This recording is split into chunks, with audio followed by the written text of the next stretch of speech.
sehat? Sehat. Baik. Ya, baik. Silakan untuk duduk.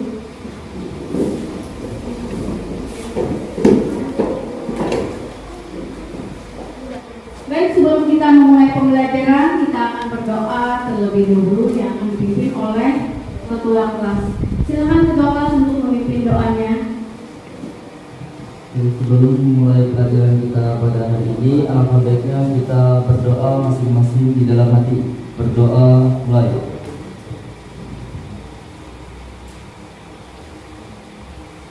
Selesai. Baik semuanya, siapa yang tidak hadir hari ini? Hadir semua ya? Alhamdulillah, terima kasih.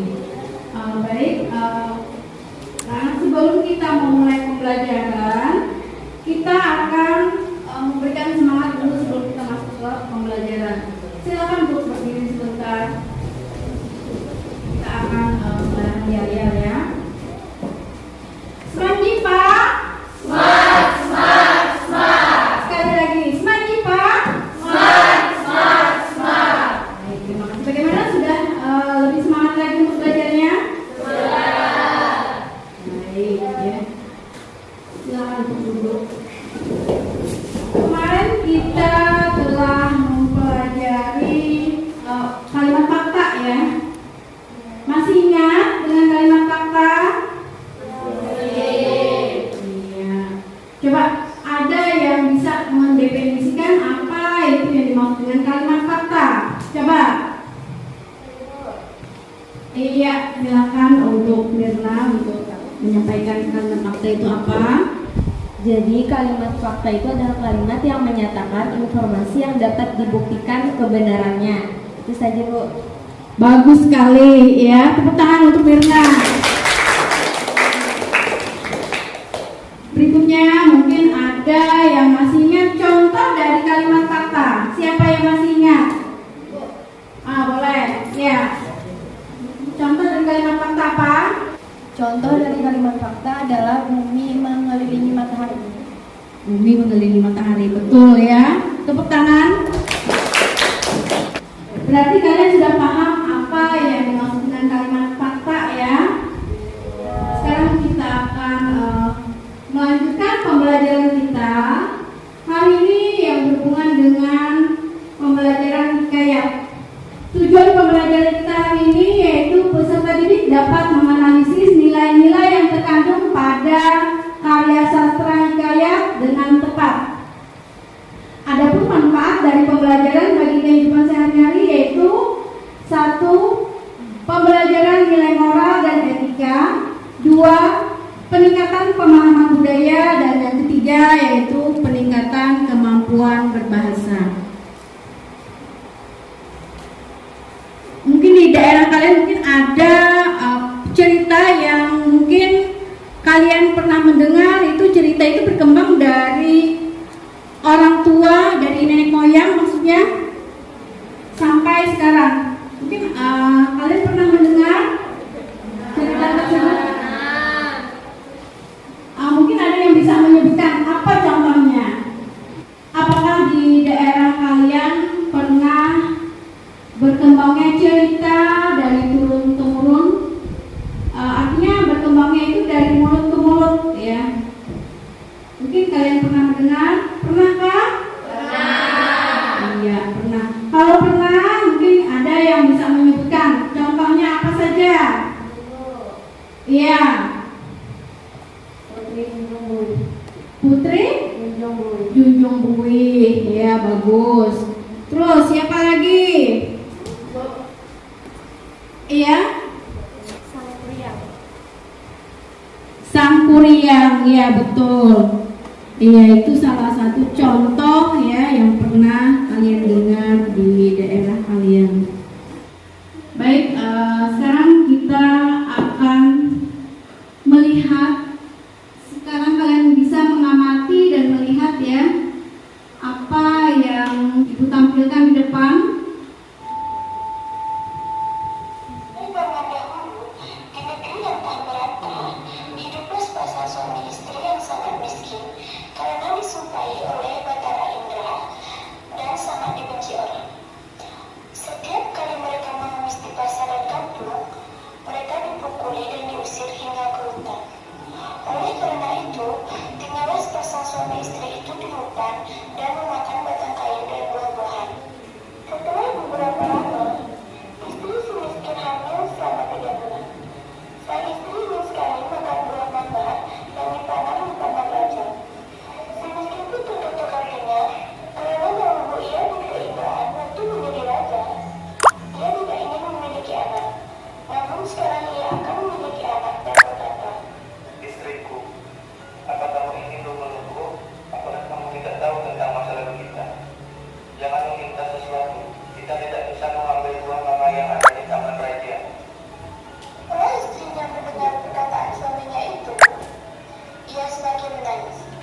Kemudian, diambillah dua mangga tersebut untuk si miskin yang sedang sujud kepada baginda raja.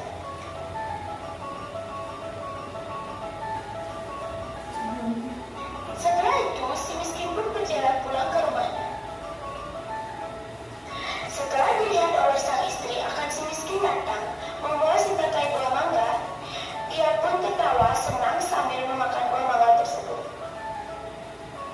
3 bulan kemudian, sang istri menangis ingin makan buah nangka yang ditanam di taman raja. Dengan cara yang sama, si miskin pun mendapatkan buah nangka yang ditanam di taman raja untuk istrinya yang sedang mengidam itu. Selama istri si miskin hamil, banyak makanan, pakaian, beras, dan peralatan yang diberikan kepadanya. Pada waktu yang baik dan tepat, pada malam hari 14 bulan itu, bulan bersinar terang. Kemudian pada waktu itu juga, istri si miskin melahirkan seorang anak laki-laki yang sangat baik dalam penampilan dan tamu. Anak itu diberi nama Marakarma, yang artinya anak di dalam kesulitan. Dengan takdir Allah Subhanahu wa Ta'ala melimpahkan kepada hambanya, si miskin pun menggali tanah untuk membuat tempat tinggal untuk keluarganya. Ketika ia menggali tanah untuk menancapkan tiang, ia menemukan keranjang besar yang berisi banyak emas. Istrinya pun datang untuk melihat dan berkata, "Emas ini tidak akan habis sampai anak cucu kita, suamiku." Ia pun menjadi kaya dan membeli barang-barang kebutuhannya seperti kendi, utang-utang, pelana kuda, keris, dan sebagainya. Setelah kembali dari membeli barang tersebut, ia mandi dengan jeruk nipis, menimang anaknya dan berseru, "Jika engkau sungguh-sungguh anak dewa yang ingin menerangkan wajah ayahanda ini, biarkan negeriku dan ingin menjadi negeri yang lengkap dengan kota, parit, dan istana serta menteri, rakyat, dan semua raja-raja besar." Terkabullah permintaan itu, dan si miskin menjadi raja dan berganti nama menjadi Maharaja Indra Angkasa, dan istrinya berganti nama menjadi Ratna Dewi, dan negeri itu dinamakan Puspasari. Iya, bagaimana dengan cerita yang kalian tonton tadi, bisa dipahami? Bisa. Cerita tentang apa tadi? Hikayat si miskin, ya. Sekarang Ibu akan pada pembelajaran hari ini, pada teks hikayat kita akan membahas tentang pengertian. Yang kedua yaitu ciri-ciri, yang ketiga unsur intrinsik, yang keempat unsur ekstrinsik, dan yang kelima nilai-nilai, ya. Ada sebuah hikayat.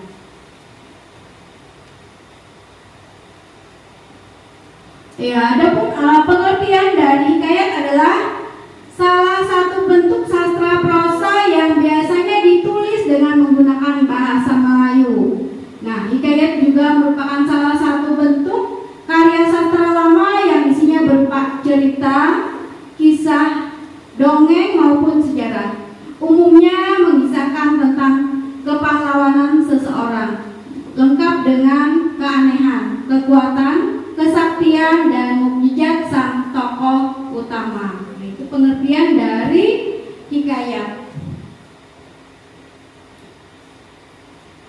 Adapun ciri-cirinya, yang pertama ceritanya berkisar pada sikap kepahlawanan tokoh-tokoh istana atau menceritakan tentang istana sentris. Yang kedua, kisahnya bercampur dengan dunia hayal yang dalam banyak hal yang dilebih-lebihkan. Yang ketiga, pada umumnya dihubungkan dengan peristiwa sejarah tertentu. Contohnya seperti karya sastra lama berbentuk hikayat, misalnya hikayat si miskin, hikayat hang tua, dan lain sebagainya. Yang keempat, bersifat imajinatif atau hanya bersifat hayal. Yang kelima, banyak menggunakan bahasa kiasan. Kita lanjutkan lagi. Yang keenam, bersifat anonim. Nama pengarang biasanya tidak dicantumkan. Yang ketujuh, menggunakan bahasa Melayu yang tidak lazim dalam bahasa Indonesia. Yang kedelapan, statis yaitu tidak mengalami perubahan dan perkembangan. Yang kesembilan, tidak diketahui secara pasti kapan karya tersebut dibuat. Adapun unsur intrinsik pada sebuah hikayat, yang pertama adalah tema. Tema adalah pokok persoalan atau gagasan utama yang terdapat dalam cerita. Yang kedua itu adalah amanat. Amanat adalah pesan yang ingin disampaikan oleh pengarang kepada pembacanya. Yang berikutnya adalah tokoh. Tokoh adalah orang atau pelaku yang berperan dalam sebuah cerita. Terus alur. Alur di sini adalah rangkaian peristiwa dari awal sampai klimaks atau puncak masalah serta penyelesaiannya. Yang berikutnya latar. Latar adalah keterangan mengenai waktu, ruang, dan suasana terjadinya peristiwa atau cerita. Yang berikutnya sudut pandang, yaitu sudut pandang adalah cara pengarang menempatkan dirinya terhadap cerita atau dari sudut mana pengarang memandang cerita tersebut. Berikutnya kita masuk pada unsur intrinsik pada hikayat. Unsur intrinsik yaitu unsur pembangun cerita yang berasal dari luar cerita. Namun unsur hikayat cukup mempengaruhi cerita yang dibuat. Unsur intrinsik ini meliputi nilai atau ajaran moral, gaya bahasa, adat, etika, dan budaya. Berikutnya adalah nilai-nilai pada hikayat. Yang pertama adalah nilai pendidikan, yang kedua adalah nilai religius, yang ketiga nilai moral, yang keempat nilai sosial, dan yang kelima adalah nilai budaya. Ya, sampai di situ adakah yang mau ditanyakan? Ya, gimana? Ada yang mau ditanyakan? Tidak ada? Bisa dipahami ya? Baik, kalau sudah bisa dipahami, sekarang Ibu akan membagi kelompok ya. Silakan kalian berkelompok sesuai kelompok yang Ibu bagikan kemarin. Iya, silakan.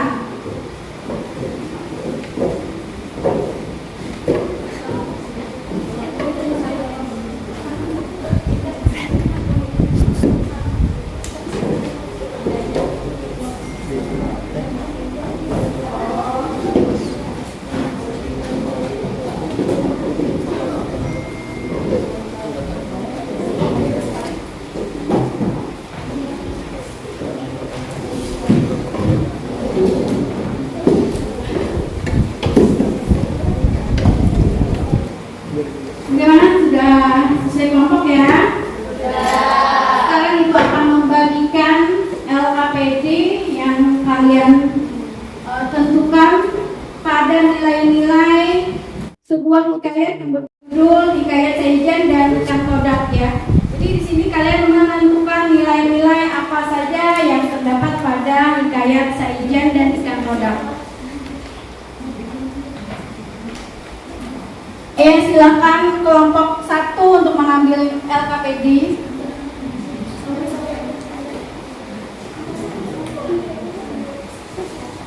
Berikutnya kelompok 2.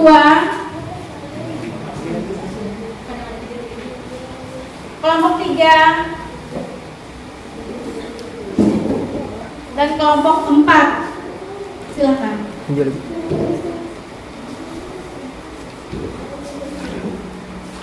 Jadi di sini kalian lihat pada LKPD di sini ada Hikayat Saijan dan Ikan Todak ya.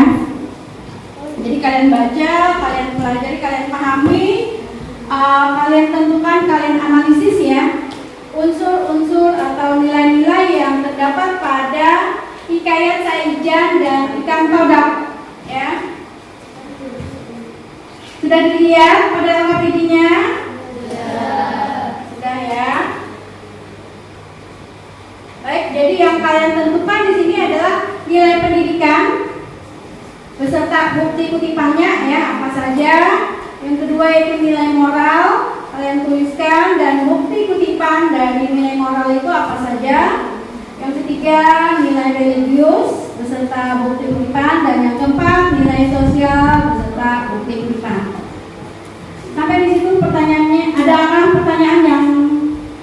belum jelas atau belum paham tentang pengisian tugas ini LKPD? Jelas ya? Ya silakan, kalau sudah jelas silakan kalian kerjakan.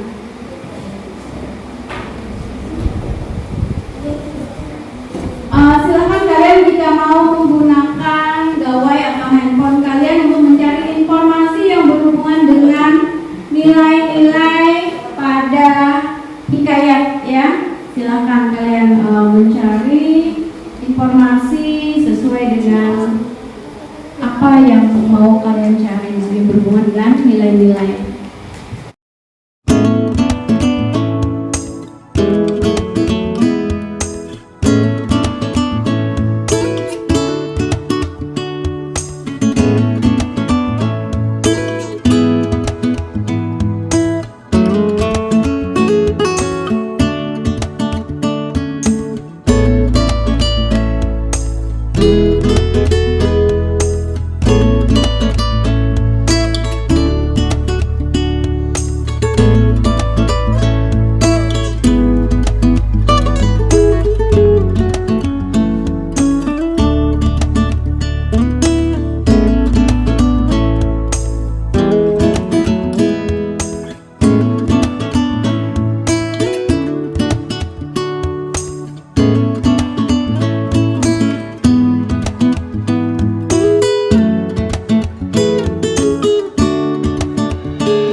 Bagaimana semuanya sudah selesai dengan pengerjaan LKPD-nya?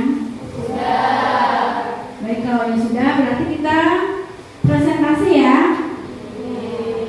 Baik, sekarang kita mulai untuk presentasi kelompok 1. Silakan untuk kelompok 1 maju ke depan mempresentasikan hasil dari kerja kelompoknya. Assalamualaikum warahmatullahi wabarakatuh. Waalaikumsalam warahmatullahi wabarakatuh. Yang terhormat Ibu Hadiah Badia selaku guru mata pelajaran bahasa Indonesia, dan yang saya hormati teman-teman seperjuangan yang saya banggakan. Berdirinya kami di sini, kami ingin mempresentasikan hasil kelompok kami. Baiklah, sebelumnya perkenalkan, nama aku Mutmainah. Nama aku Devi. Nama aku Maulida Salibri. Namaku Sufyan Sawi.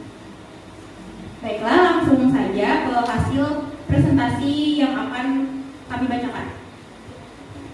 Jadi di sini ada 4 nilai, yaitu nilai pendidikan, nilai moral, nilai religius, dan nilai sosial. Untuk nilai pendidikan, tetap berjuang dalam mencapai tujuan. Bukti kutipannya digambarkan Datuk Mabrur tetap bertapa begitu lama, walaupun siang dan malam serta diserang oleh ikan toda.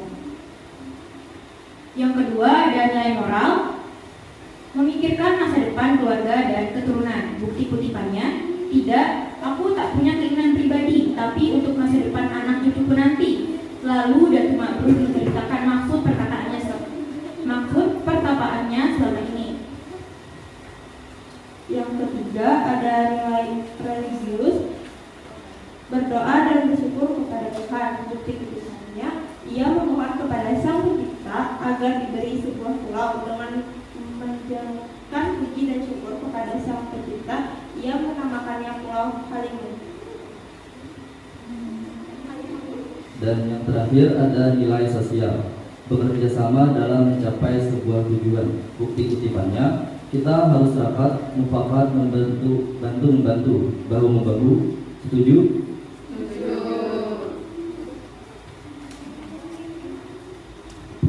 Itu dia hasil diskusi yang telah kami presentasikan. Mohon maaf apabila ada kesalahan kata dan salah jelasnya. Itu saja presentasi dari kelompok kami. Wassalamualaikum warahmatullahi wabarakatuh. Waalaikumsalam warahmatullahi wabarakatuh. Tepuk tangan untuk kelompok 3. Semua kelompok sudah mempresentasikan hasil dari diskusinya ya. Selanjutnya Ibu akan mengevaluasi hasil dari tugas kalian dan untuk kelompok. Jadi hasil dari evaluasinya semua benar, semua sudah bagus ya, dan sudah memenuhi kriteria dari nilai-nilai yang terdapat pada hikayat. Ya, jadi untuk semuanya Ibu nyatakan bahwa itu sudah bagus ya. Tepuk tangan untuk semua kelompok. Untuk berikutnya kita akan mengambil kesimpulan dari pembelajaran kita hari ini ya. Jadi berdasarkan dari pembelajaran kita hari ini, kita akan menyimpulkan. Mungkin dari sini mungkin ada yang bisa menyimpulkan dari pembelajaran kita hari ini. Iya, Muhainah, silakan Muhainah untuk menyimpulkan.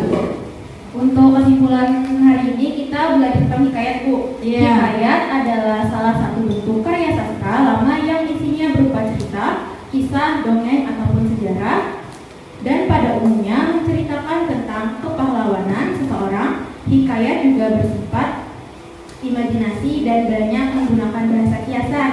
Hikayat juga bersifat anonim dan tidak diketahui siapa penciptanya. Iya, bagus sekali ya, itu dari Mutmainah ya. Bagaimana yang lain? Apakah setuju dengan kesimpulannya? Setuju ya. Jadi kita simpulkan bahwa hikayat itu tidak ada dituliskan pengarangnya ya. Terus sifatnya juga berupa apa saja? Apa tadi? Imajinasi dan Iya, berupa imajinasi dan bahasa kiasan ya. Iya. Iya, bagaimana untuk hari ini? Apakah bisa dipahami atau ada lagi yang mau ditanyakan? Tidak ada ya. Baik, kalau begitu kita akan untuk pembelajaran yang akan datang kita akan mempelajari cerpen ya. Jadi silakan nanti kalian pelajari di rumah. Apa itu cerpen, terus apa perbedaan antara cerpen dan hikayat ya.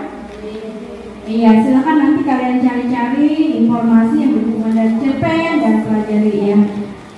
Berikutnya, sebelum Ibu menutup pembelajaran hari ini, Ibu akan membagikan hasil Ibu akan membagikan refleksi peserta didik ya tentang pembelajaran hari ini. Ya, yang bisa kalian isi di situ yang ada 4. Yang pertama, apakah pembelajaran hari ini menarik? Jadi kalian tinggal conteng ya atau tidak? Terus apakah materi yang dipelajari bisa dipahami ya? Nah, jika bisa dipahami kalian conteng ya, jika tidak bisa dipahami berarti tidak. Terus apakah saya sudah memahami teks hikayat secara umum, baik karakteristik maupun nilai-nilai yang terkandung pada hikayat? Yang keempat, apakah kalian sudah cukup baik dalam berbahasa Indonesia dalam mempresentasikan hasil analisis nilai-nilai yang terkandung pada teks hikayat hari ini ya? Ini aku bagikan, silakan nanti kalian contek ya, kalian tulis sesuai dengan pemahaman kalian.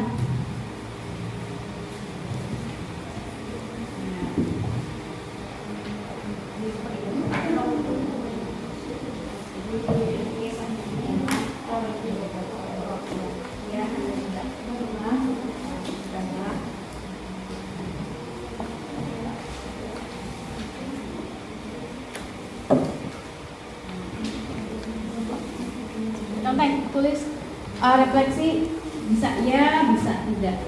Jika kalian bisa memahami berarti contek ya, jika tidak paham yang membaca ini contek tidak.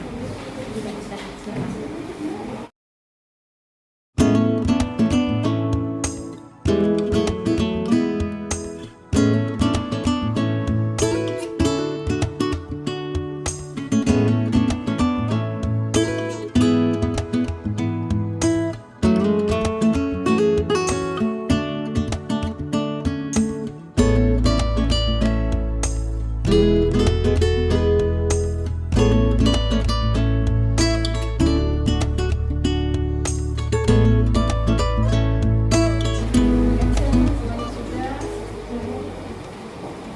Kalau sudah, silakan kumpul ke depan hasil dari refleksinya. Ya, silakan kumpul ke depan jika sudah mengisi refleksi.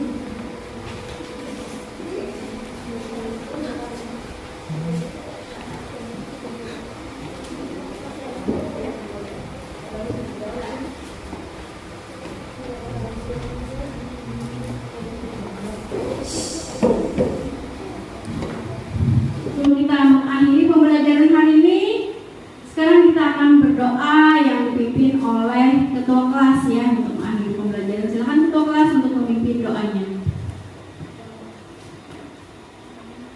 Seperti di awal tadi, kita memulainya dengan membaca doa dan kita akan mengakhirinya juga dengan membaca doa. Untuk membaca doanya kita akan mengulang masing-masing. Berdoa dimulai.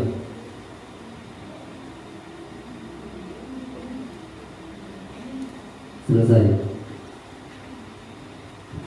Ya, terima kasih untuk ketua kelas yang sudah memimpin doa hari ini. Ya, Ibu akhiri untuk pembelajaran hari ini. Assalamualaikum warahmatullahi wabarakatuh.